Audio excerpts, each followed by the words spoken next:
it does not go unnoticed. So thank you again, and I'll turn it back over to you. Thank you, Mayor Guthrie. I have to just begin by acknowledging Joseph Rosinski has been a huge champion. You know, he talked about a few of the things that he's helped deliver for this community, and I can tell you at Queen's Park, for this region, he is a tireless advocate. He is a fierce champion for your community. And Joseph, I just want to acknowledge your leadership here in this community. You've been a tremendous, tremendous champion, and it's noted and appreciated. Good morning, everyone. It's a privilege to be able to be here, and I want to acknowledge, of course, Premier Ford, my colleagues, Minister Fedeli, Minister Crawford, MPP Rosinski. We're here today with some very, very exciting news, and you're going to hear about how Ontario has built and developed a world-class AI jurisdiction.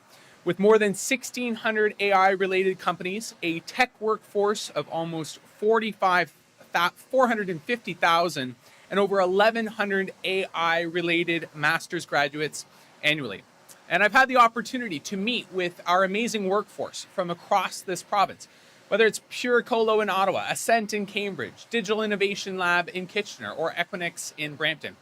We've seen firsthand how committed these folks are to benefiting the local communities that they operate in, and that's what we're committed to. We know that digital infrastructure growth can provide unique opportunities for our great province, but we do need to be thoughtful and strategic in how we embrace this growth to support jobs and to support families. Now, the projects that we will be choosing need to bring meaningful investment and direct benefits to communities in Ontario. We need to also be well equipped to deliver the power that they require and protect ratepayers. It's why Minister Lecce introduced Ontario's first ever integrated energy plan, the Energy for Generations. It was a roadmap that the Premier committed to building out the strongest energy system in the G7, making Ontario an energy superpower that can attract, retain world-class investments and support good-paying jobs. But we know that digital infrastructure facilities like this one consume large amounts of electricity. We are focused on protecting Ontario's ratepayers by ensuring that data centers will be responsible for 100% of their electricity system costs. And we're prioritizing the energy needs of data centers that will support the Canadian economy, protect our data sovereignty, and also create good-paying jobs for the people of our great province. Ontario has huge potential in so many areas, and also in becoming a global leader in digital innovation. Premier Ford has led the charge on ensuring that we have the strongest, most competitive economy in the G7, and we are also going to continue to create the jobs of the future. Now, to speak more about the importance of our data sovereignty and the work that we're laying out, I'd like to invite the Minister of Public and Business Service Delivery and Procurement, Stephen Crawford, to the podium.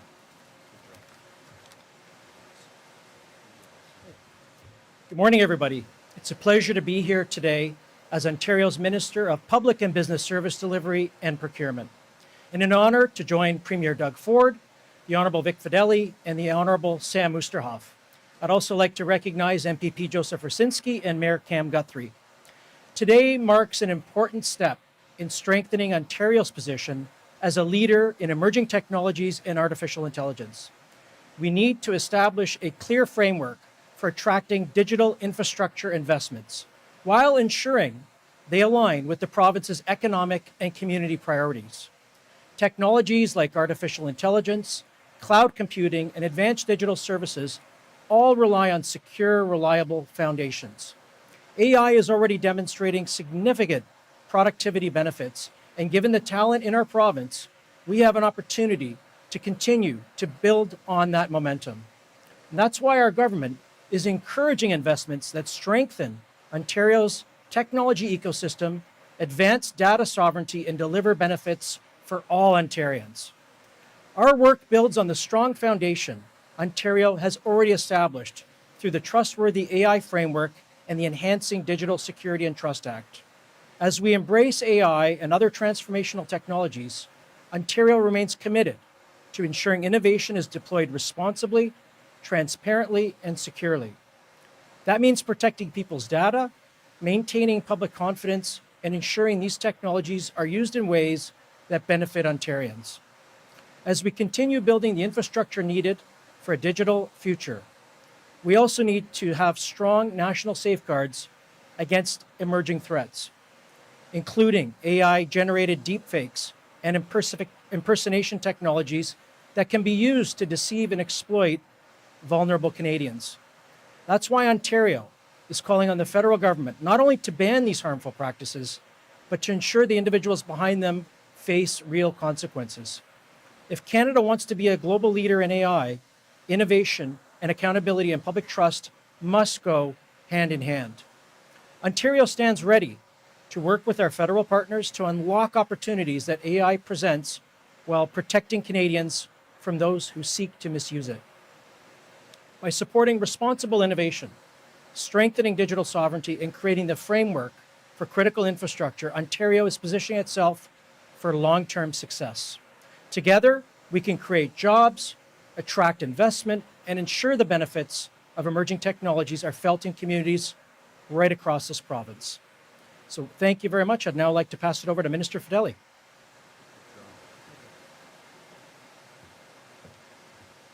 Thank you very much, Minister Crawford, colleagues, Premier. Good morning, everybody. It's great to be here in Guelph. As the global economy continues to shift, our government has recognized the urgency with which new opportunities and challenges need to be met, and we continue to take bold action to ensure Ontario remains competitive. For decades, data centers have served as the quiet digital backbone of our everyday life. Whether you've stored photos of family gatherings and memories to the cloud, sent an email, saved a document to your online drive, or accessed your medical records, made financial transactions, digital infrastructure is what's made all of that possible. The rapid global expansion of AI, machine learning, and cloud computing in recent years has increased our need for compute requirements and new digital infrastructure. So with this, Ontario has seen an increase in data center proposals. Managed responsibly, data centers present a significant opportunity for capital investment, economic growth, stronger sovereign digital infrastructure, and data governance for Ontario. However, not every data center proposal will deliver the same value to Ontario. We've heard the concerns raised by municipalities and stakeholders around data centers.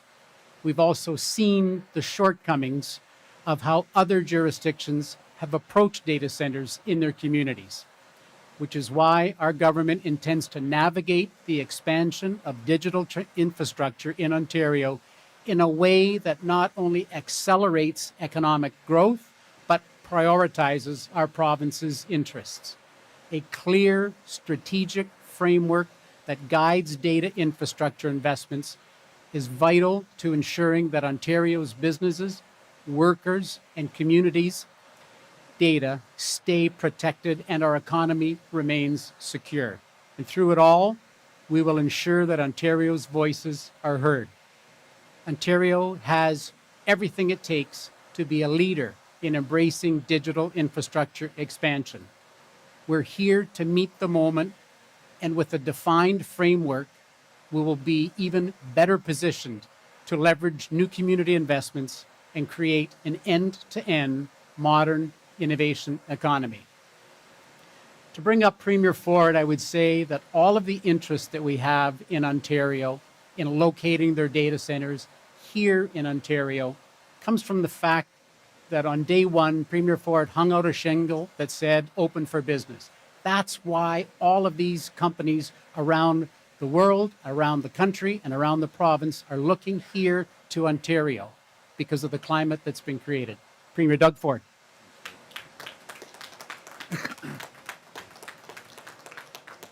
Well, first of all, hello, everyone, and it's great to be here in beautiful Guelph. Thank you, Mayor. I'll tell you, it's always booming in Guelph because your true leadership. As you heard from my great ministers, Fedeli, Crawford, and Oosterhoff, and MVP Rosinski, thank you for representing not just this area, but a vast area that you cover. And our government was elected with a mandate to protect Ontario, and we're delivering on our plan. Well, we may not know and can be able to control President Trump. I don't know who can control that guy. He drives me crazy. But we're controlling the decisions and make what we make right here in Ontario by building the most competitive, resilient, and self-reliant economy in the entire G7. And we're doing that by cutting red tape, keeping taxes and fees low. We have never raised a tax. We will never raise a tax. We've done the total opposite. We're saving families and businesses $12 billion each and every single year. We've created the conditions for growth, attracting more than $235 billion in investment since 2018. Vic, I want to thank you. You travel all around the world. People have no idea how tiring that is. You're going there selling Ontario, selling Guelph, selling for the entire province. We want to thank you. And that $235 billion is a staggering number. But there's probably, we're discussing it the other day, Vic and I, is probably closer to what, $300 billion, because there's a lot of companies that don't want to put their names out there. So we're going to keep moving forward. And we created over 1 million new jobs. And those are good paying jobs in every corner of our province. And that's why in the last 4 months, we have led North America in job creation with over 119,000 jobs. And just last month alone, we led Canada with 52,000 jobs. Not only Canada, we led North America in 1 month, 52,000, but 4 months, 119,000 jobs. As President Trump threatens additional 50% tariffs, my message to the Americans, a tariff on Canada is a tax on the American people. They're feeling the pain. As we saw last month, they didn't have any job creation, so it's hurting the American people. That's my message to the American people. Remember, when it comes to the midterms, you have to get that bully and send them a message, including on goods that are covered by the Canada, United States, Mexico agreement. We're also doubling down on our $236 billion plan to build, which is the largest infrastructure plan of its kind in Canadian history. That's creating tens of thousands of jobs, building hospitals, over $64 billion, 50 sites. You're either getting a new hospital or an addition to a hospital. Schools, over $22 billion of schools, and you're getting them right here in Guelph, which we'll announce in a minute. Highways, we're spending over $30 billion in highways, and the largest expansion of transit in North America, over $80 billion, to connect communities, create jobs, and grow our economy. Because without a strong economy, I always say, the foundation of our healthcare system, of our education system, of our infrastructure is one thing, that's our economy. We can't deliver a world-class services that families and communities are counting on without a strong economy. As Guelph continues to grow under the great leadership of the mayor, we're adding 1,200 student spaces, expanding Rickson Ridge Public School and St. Rene Goupil. Is that right? Goupil. French Catholic School. While work is nearly complete on the brand new $61 million Guelph Public Secondary School, we've broken ground on the new and expanded Emergency Mental Health and Addiction Services Unit at Guelph General Hospital. And I want to thank everyone over at Guelph General Hospital. You're doing an incredible job to ensure more people in the region can access vital services close to home and when they need it. And when we have shortened travel times by 15 minutes from Kitchener Go, while we work to deliver two-way all-day service on the line. As we build for the future, Ontario is seeing an increasing number of proposals for new data centers, often associated with the use of artificial intelligence infrastructure, which have the potential to bring significant benefits to local economies, including millions of dollars in tax revenue. Data centers have been around for decades, not just to support AI, but for the goods and services everyone in Ontario relies on, from the internet, phones, and social media, to healthcare, banking, passwords, and other personal information. Ontario has a choice. We can build the economy of the future and ensure Canadians' data remains in Canada and out of President Trump's hands, or we can get left behind and risk Canadians' data being sent down to the US, where only President Trump, God knows what he will do with it. I don't trust that guy as far as I can throw him. That's why today I'm announcing Ontario is launching the framework for our data center playbook to help the province attract the best data center investments that drive economic growth while ensuring Canadians' data remains right here in Canada. I keep emphasizing that, folks. We want to have sovereign data. We don't want to rely on President Trump getting his paws all over it. We want to focus on our data and make sure we have a sovereign system. And we deliver significant and meaningful benefits to local communities. Our framework will ensure data centers cover the full cost of their electricity usage, encouraging projects to build their own power generation, and establishing a separate rate class for large new data centers that is higher than the existing industrial rate programs for major electricity users. So no costs are passed on to the hardworking Ontario families. Ontario will not offer financial incentives to attract investments. Instead, we will rely on our natural competitive advantage, including our clean and reliable electricity system, available land, cool climate, and world-class workforce. We will only advance projects that strengthen Ontario and Canada's control over sensitive data. Folks, in this building here, anyone who lives in Ontario that has a driver's license, that has a health card, that's ever faced the judicial system, it's all stored right here to safeguard people's information and keep it out of the hands of President Trump. We will only advance projects that bring real benefits and significant investment in local infrastructure and host communities, including investments in community centers, parks, roads, broadband, infrastructure, home weatherization upgrades, apprenticeship programs, and other projects that commit to job creation and long-term economic growth. And with more modern technology available today than there was decades ago, our government will only advance projects that meet Ontario's strict environmental standards around water consumption and noise, prioritizing builds with closed-loop systems that use virtually no water during operations.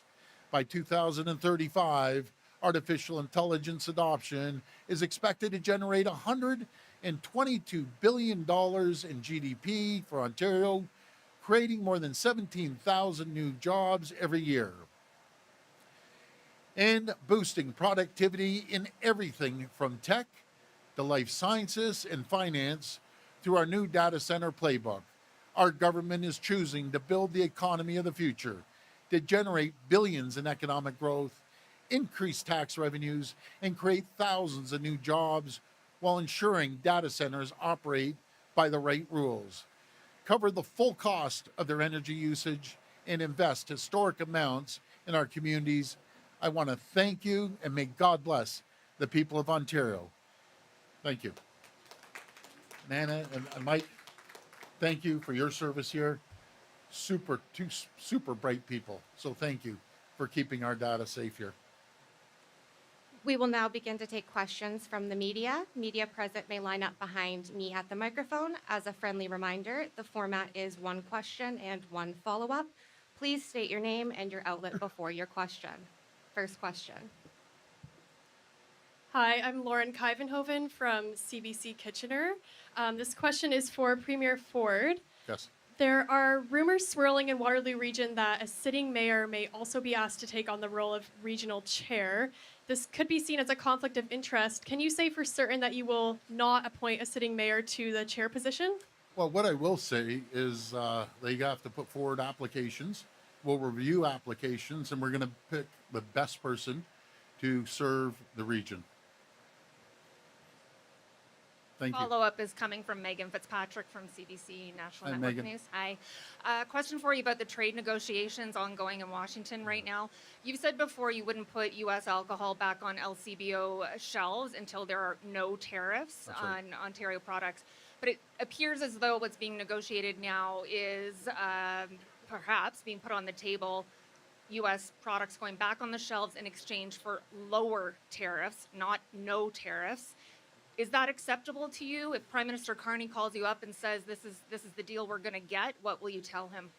Well, first, I don't want to assume what's going on. I did have a good conversation, a long conversation with Dominic LeBlanc. I want to thank him for his service down in the U.S. He's been basically every single day they're sitting down negotiating the deal. But I've been very clear.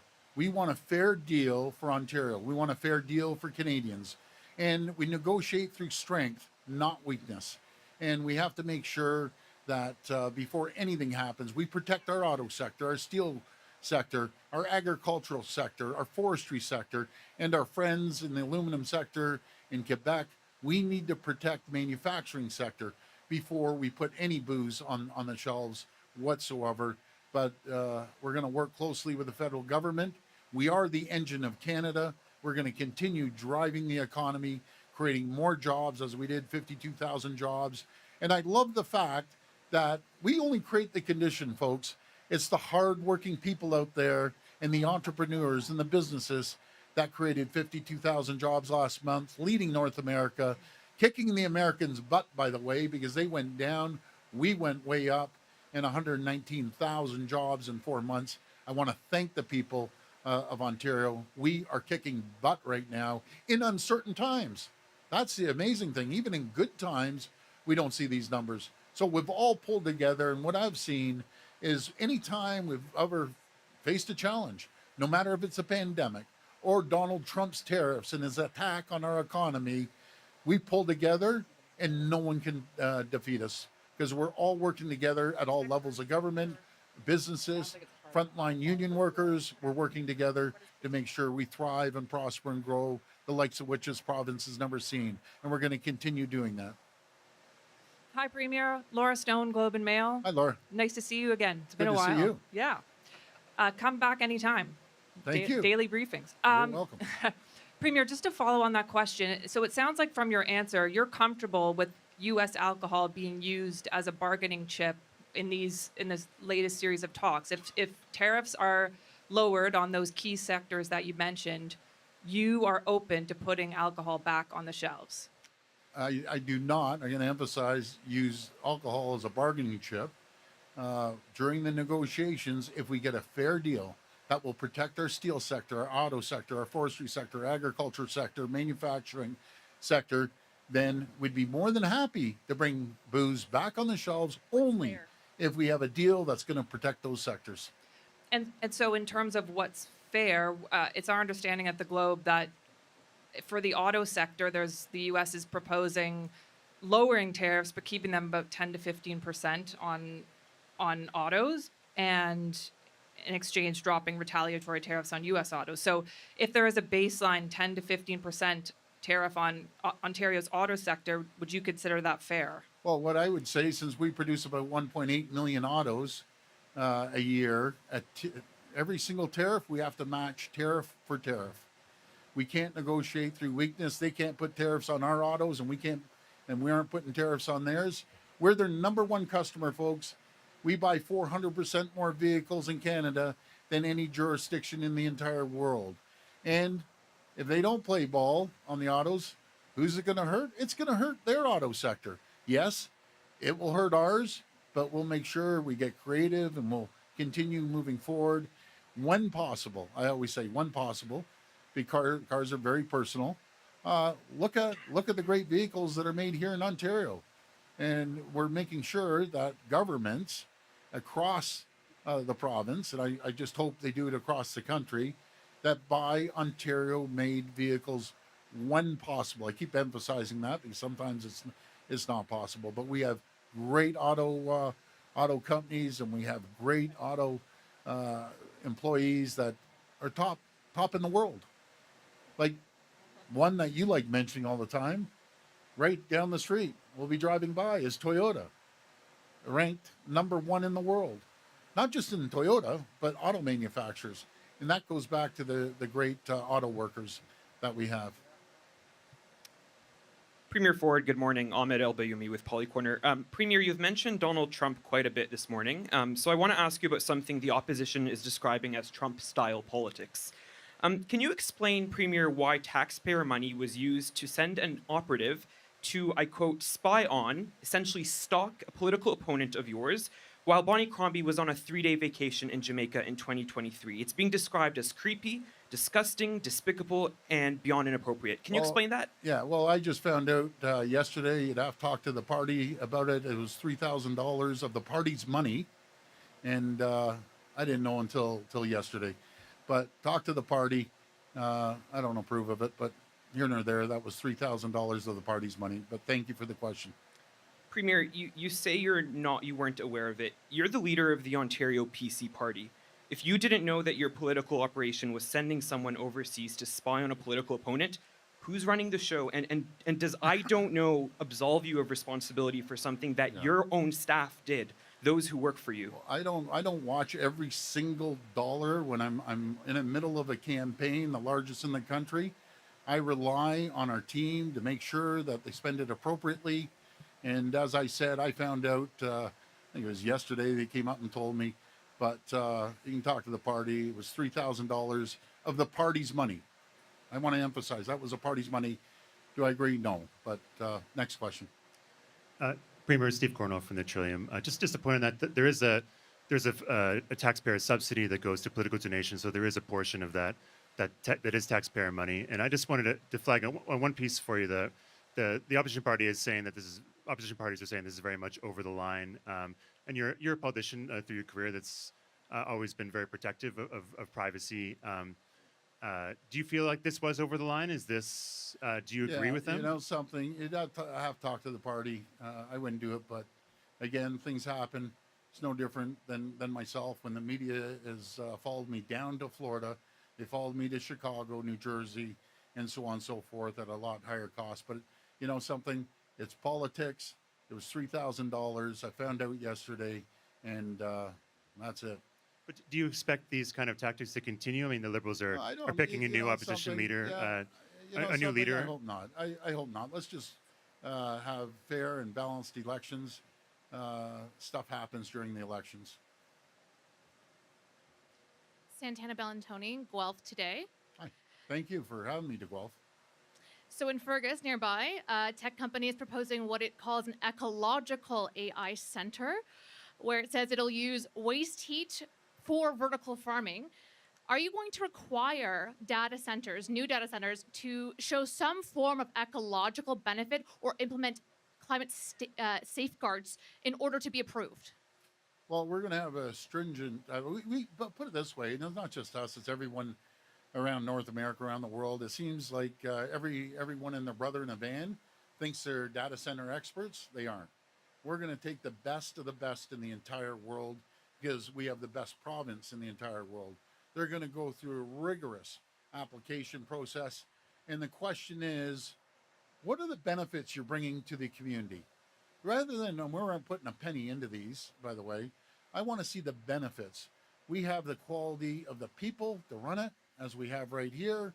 We have the energy to run it, and it's not going to be one single penny of taxpayers' money through the electricity. If anything, if they're larger, we encourage them to put their own power system in, and we'll charge them a premium as well.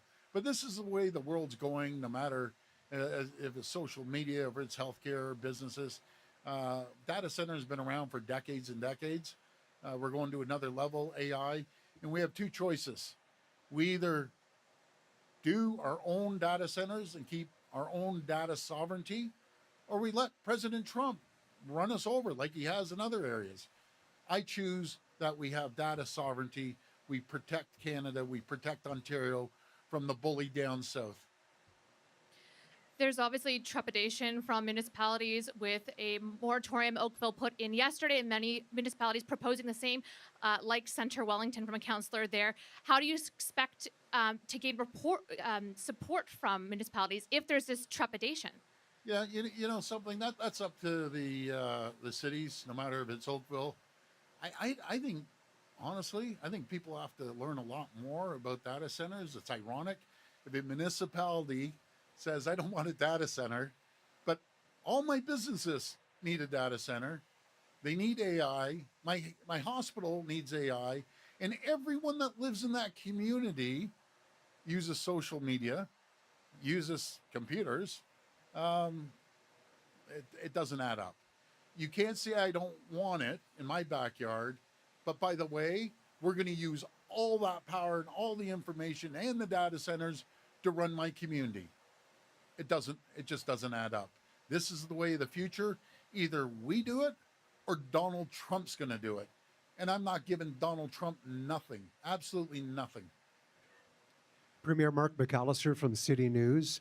Let's talk about e-scooters and e-bikes. Toronto is trying to do their own enforcement blitz of the bylaws that are in place. Toronto Fire obviously dealing with a number of battery fires. We do know across the country there are kids dying, going to ER rooms. It's banned in Toronto at this point. Other municipalities have their own rules. Is the province considering any kind of standardization when it comes to these devices? So we're talking about the e-bikes? E-bikes, Yeah, e-scooters. you and I, we yeah. drive down, probably all of you drive down the city. It's crazy. They're unlicensed smaller motorcycles. And they're zipping through lights. They're zipping all over the place. They're dangerous. They're dangerous. So I'm going to work with the municipalities and see what they think. But do you know what I'd like to do? Maybe you can help me find out how many people have been killed on those e-bikes. Because man, they're dangerous vehicles, and these scooters and everything else. So I'll leave it up to the cities. They know their city well, but man, you're seeing them all over the place. That said, there are municipalities across the country. If you wanted a number, 10 children across the country have died as a result of accidents like Terrible. this. So What a tragedy. leaving it to municipalities to make up their own rules. Why do that when you could potentially put something in place as a province? I respect the municipalities. I walked a mile in their shoes. I was down at City Hall. They can make a decision, just like any other municipality can make a decision. If they want to license the e-bikes, monitor them, that's going to be up to them. But people that are riding e-bikes, I get it.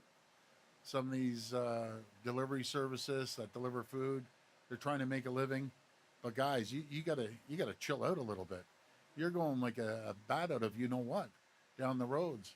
And I see them. They look around. Well, you guys see them too. They look around, and we're on kind of the side street. We're going down whatever street it might be, College or whatever. And they look around and zing right through the red light. What are you going to do? Chase them? Pull them over? We have to have some enforcement.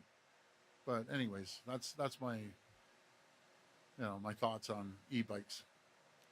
Alexandra Holick with CTV News Kitchener. Premier, thank you for taking our questions. My first question here, Madani Johans, a man who arrived here in Guelph from Eritrea back in 2018, has a history of violence and sexual offenses and has been in and out of jail more than a dozen times for breaking the terms of his release orders. One time he was actually let out for less than 4 hours before breaching his condition.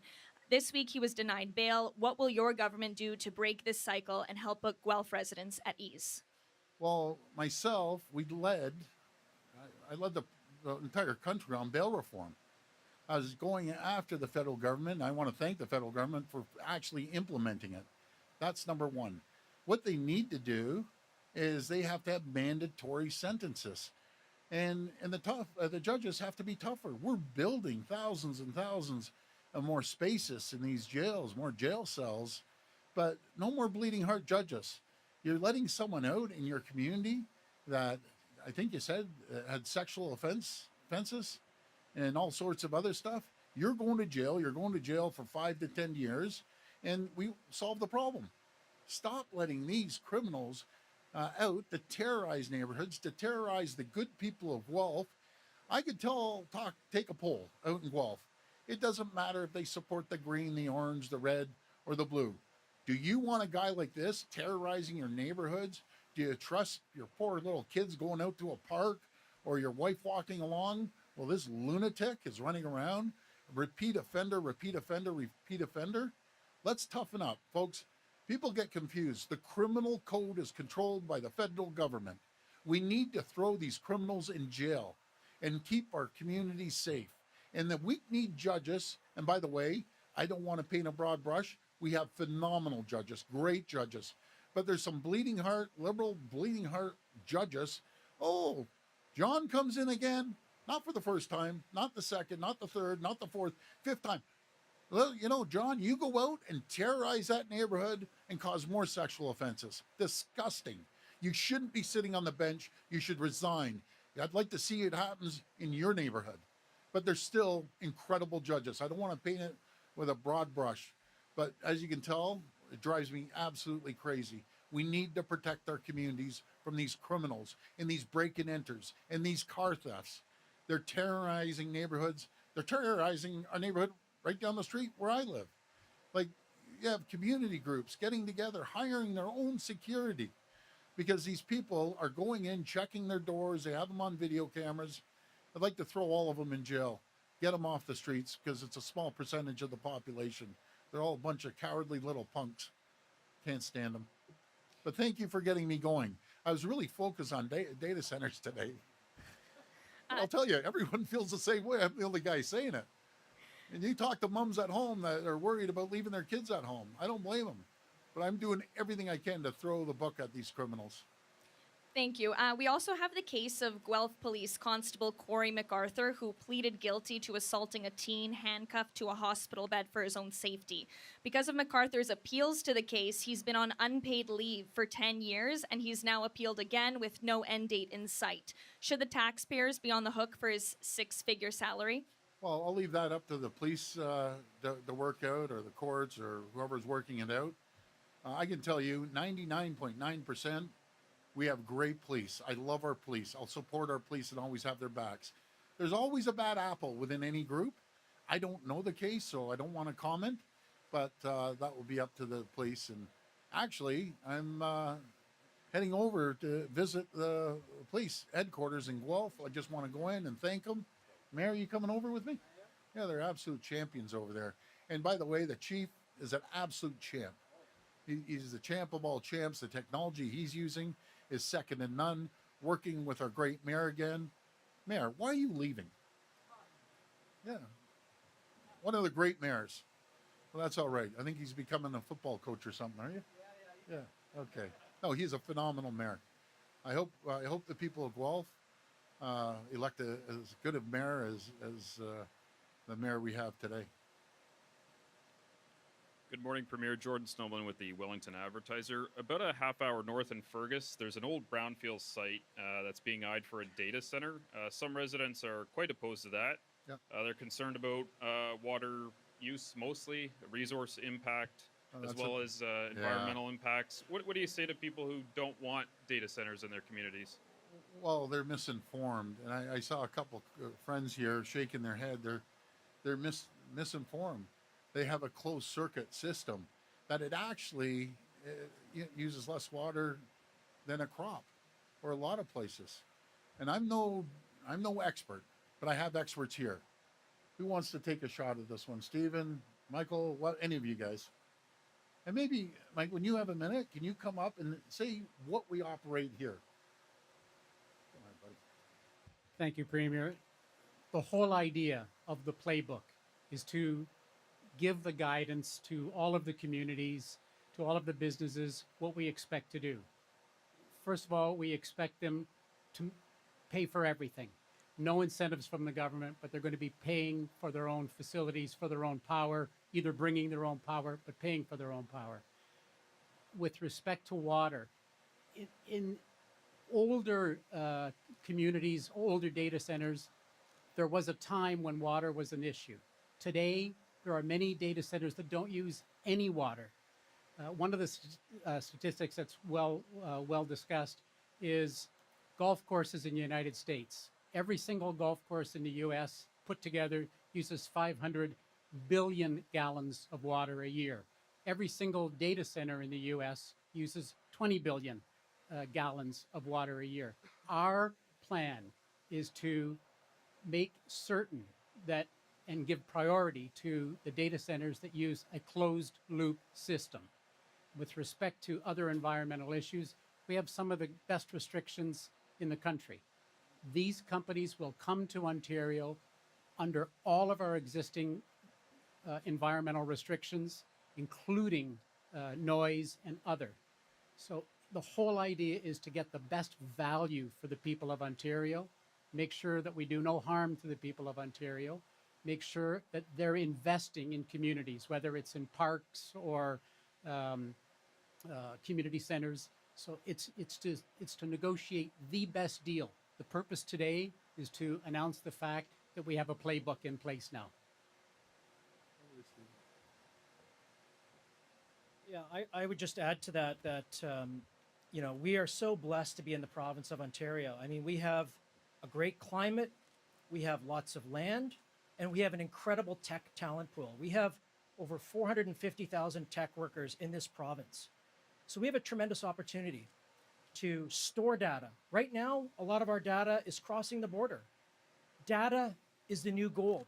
This is critically important that we as a government and corporations keep their data right here in the province of Ontario. We are committed to doing that. We are committed to doing that, working with municipalities, ensuring that any data center is environmentally friendly, it creates jobs, economic benefits, and is in a community that welcomes it. And we're very confident that Ontario is a great destination. Over the last 7 or 8 years, our government has also been very focused on building the energy grid. This is critically important. Ontario is blessed with energy, and we're building that through the SMR. We'll have the first small modular reactor in the G7. So companies from around the world and within Canada want to invest in Ontario because of a stable workforce and a stable government. So we're excited. We think this is a tremendous opportunity. Great. Maybe Mike and Anna, do you want to come on? Don't be shy. You get Mike? Okay. This guy's smart as a cookie. There's a few other guys back there smart as a cookie too. I wish I could get everyone up there. Yeah, maybe just introduce yourself and then tell them what we do here. Right. So I'm the ministry official that has the team that supports our Guelph Data Center facility. It's one of 4 in North America.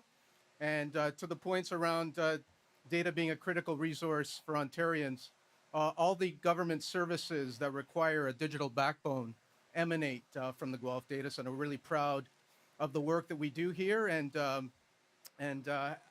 the support it provides to everyday Ontarians. So what do? They keep the health cards? Yeah. Just run through everything. Yeah. So if you think about Service Ontario experiences with respect to driver and vehicle licensing or health card renewals, we have our servers here that run in the background, 4,000 or so physical and virtual machines that enable the processing of those transactions at Service Ontario counters, online and in person, or on the phone, as an example. Thank you. Okay, folks, are we any more? 1, 2 more. Okay.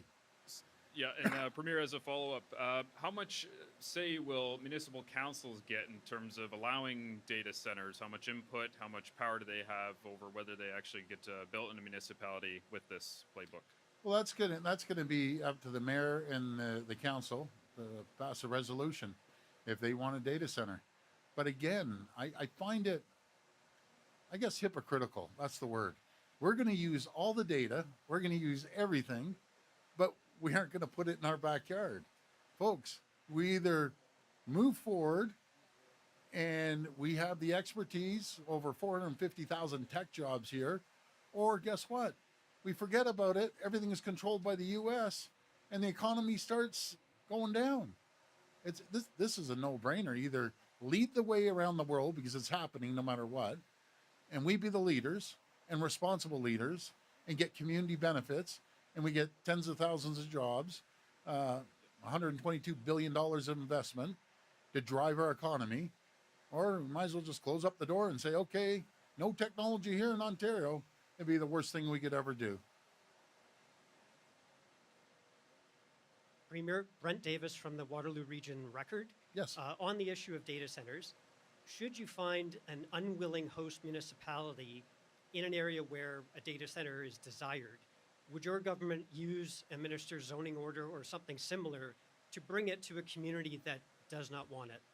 Well, I'd sit down with the mayor and council, and we'd consult with the community.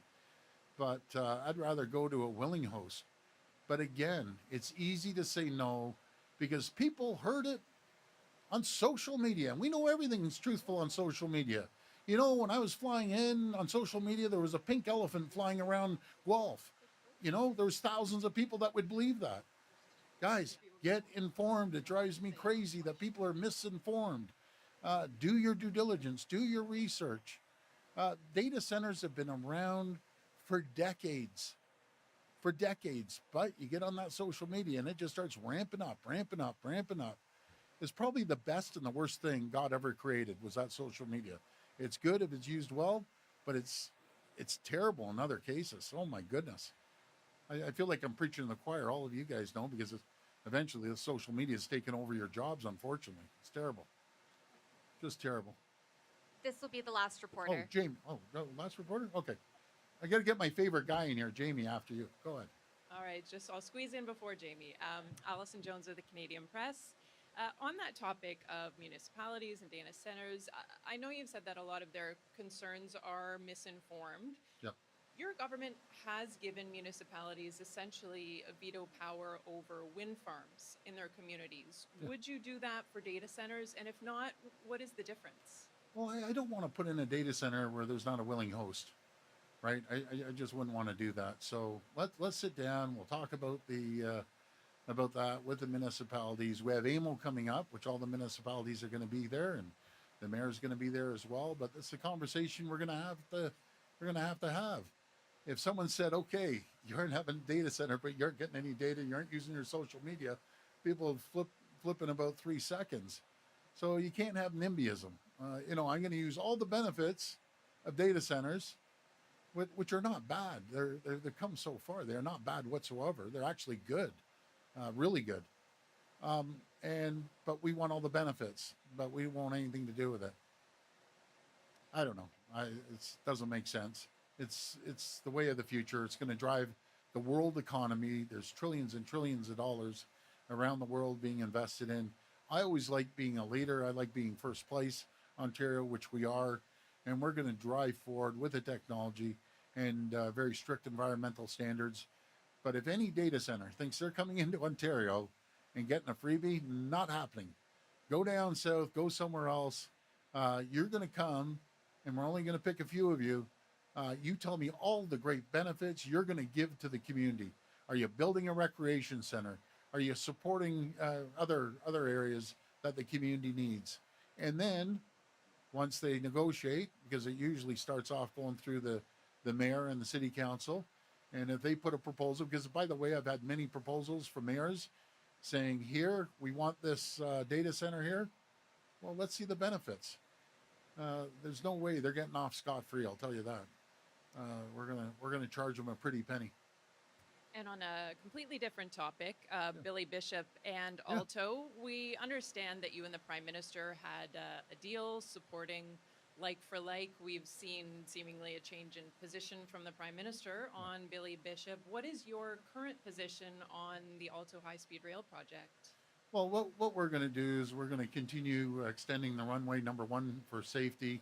I can't see anyone who would be against progress, lower fees, more convenient travel. But I would recommend this. As we move forward, I truly believe we're going to convert that airport. Let the people decide. Let the market decide. If people don't like it, they aren't going to have planes there. But guess what? Every single person knows that airport will be a phenomenal success. Just like the same group many years ago under David Miller, Mayor David Miller, didn't want anything. They wanted to actually turn an economic area, it's beautiful for the economy, into a park. That's what some of these councillors want to do. Leave it in a park. Let's put the over 2 million people that fly out of that airport, let's shove them up to Pearson to make it more jammed. Let's get there 3 or 4 hours ahead of time to catch a flight.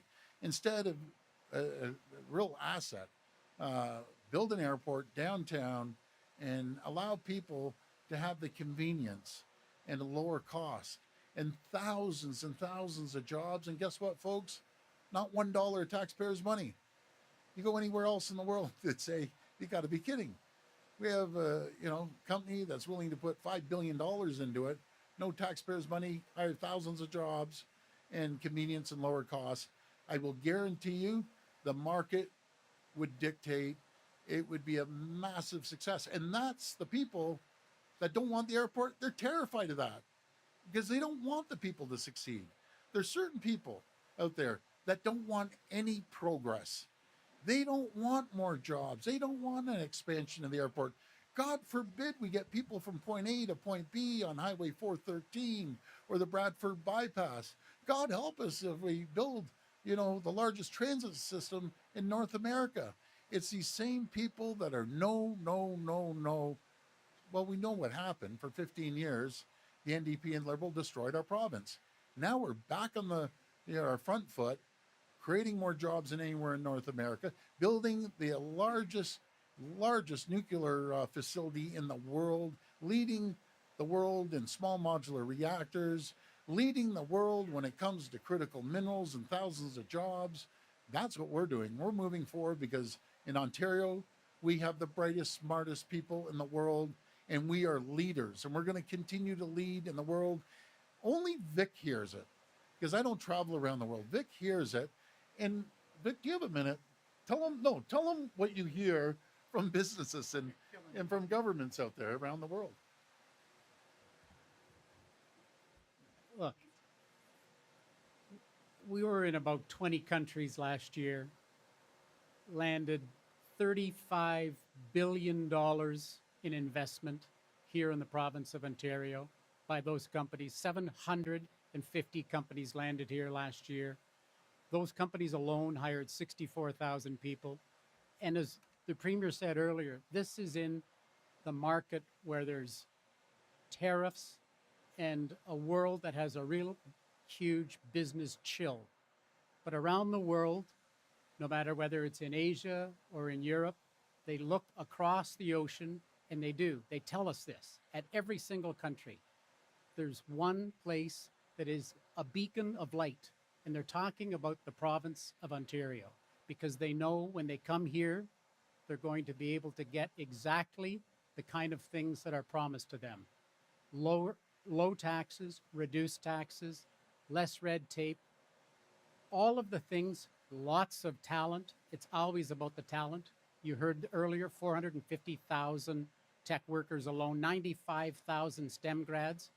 But they look across and they know when they make a deal in the province of Ontario that they're going to get what they expect. Reliable government, dependable, but mostly predictable. It's not that like in the States where it will flip day to day. You just don't know what you're going to get. But here in the province of Ontario, that's what we hear all around the world. And believe me, this is shown up in our numbers.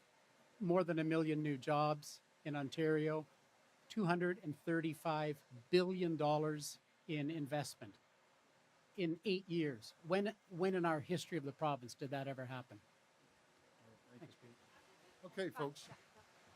No. I'm sorry.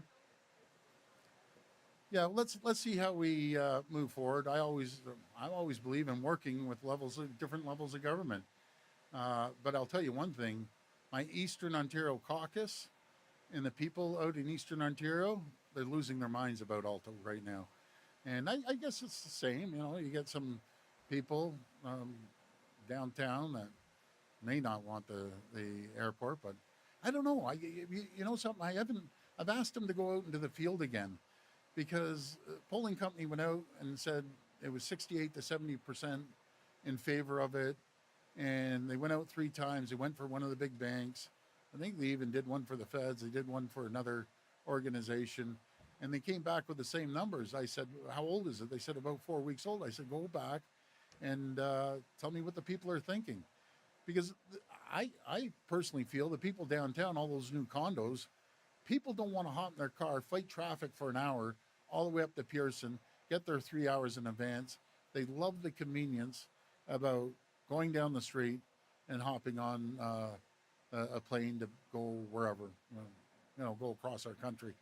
Alto, let's see what happens. But I'm always willing to work with everyone. I owe Jamie a question. Jamie. This morning, a Toronto police officer was shot. A person is under arrest right now with a history of violent offenses, according to Toronto Police. Over 600 police officers were injured. Toronto police officers were injured this year in the line of their duty.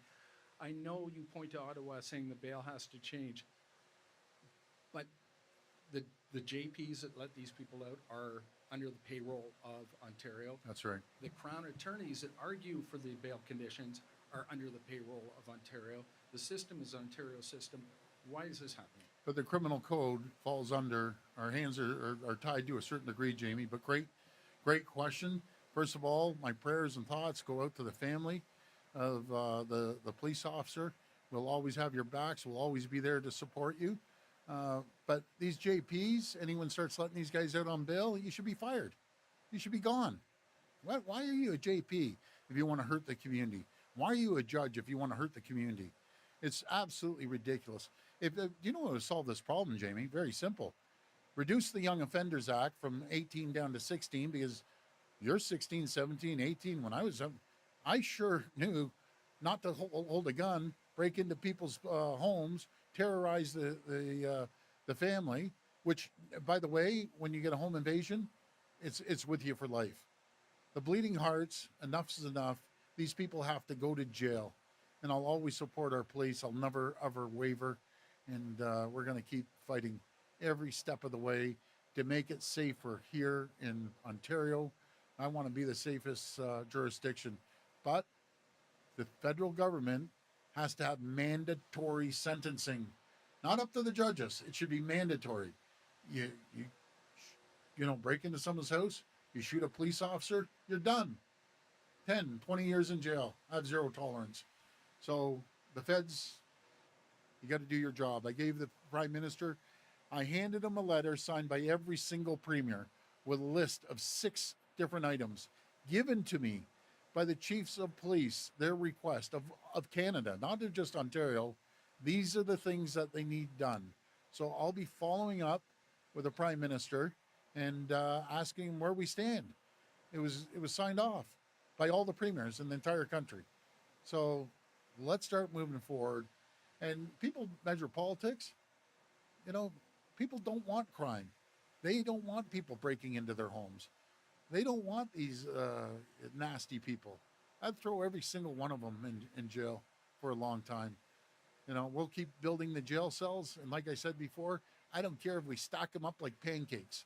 We're going to put them in jail. And we're going to keep them there for a long time. You're going to think twice about breaking law and terrorizing neighborhoods and going after families. But thank you. God bless the people of Ontario. Greatest jurisdiction in the world. We're going to keep moving forward. And I want to thank the mayor and everyone at the data center. Your champions. Keep moving forward. Thanks, everyone.